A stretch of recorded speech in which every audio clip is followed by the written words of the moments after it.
The greatest numbers we know are coming from Syria and Afghanistan, but many thousands of those seeking a better life are also coming from across Africa. In a moment, we'll take you to Malta, where a rare meeting is taking place between European and African leaders. But first, here's Clive Murray. He's reporting from northern Ethiopia, where the brutal dictatorship of Eritrea is pushing many of its citizens into attempting the dangerous journey to Europe. It's a familiar sight for Ethiopia's border troops.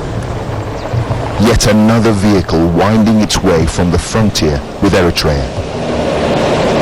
And on board, exiles left with no choice but to start afresh. Their old lives not worth living. The welcome is friendly. The refugees weary. This bewildered girl made the journey with her aunt. We found a policeman, teachers, 3 soldiers. Some walked for days to reach the border before being picked up by Ethiopian troops. Eritrea is hemorrhaging its people at an alarming rate. Last year, more than 30,000 ended up in refugee camps in northern Ethiopia.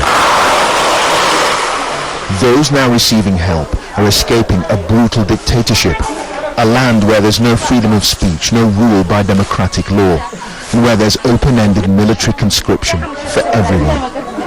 We do athletics at school. Alem was a teacher in Eritrea, now helping fellow exiles. Pay attention, please. Like all those we spoke to, he didn't want to give his surname for fear of government reprisals against his family back home. The government is trying to control or to dominate everything. If you want to participate in the political activities, they don't want actually.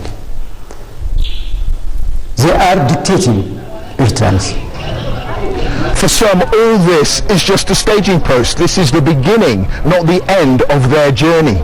The final destination is off in northern Europe, west into Sudan, further north into Egypt, and then across the Mediterranean. In fact, only Syria provides more people in the current migration crisis trying to get into the European Union than Eritrea.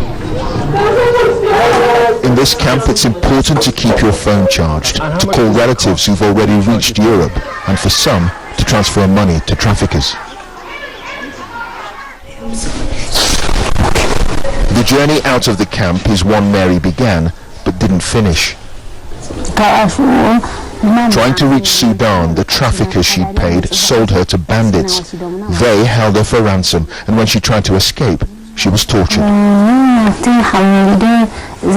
My left ear is badly damaged where they hit me.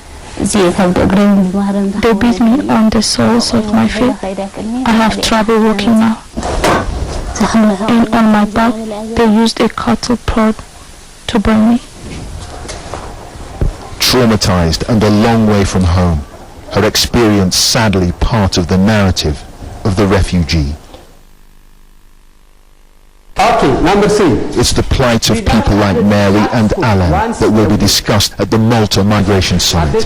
How best to prevent more Eritreans and other Africans leaving their homeland to head for Europe. At the end of our interview, Alan broke down. What future for him? Clive Murray, BBC News in northern Ethiopia.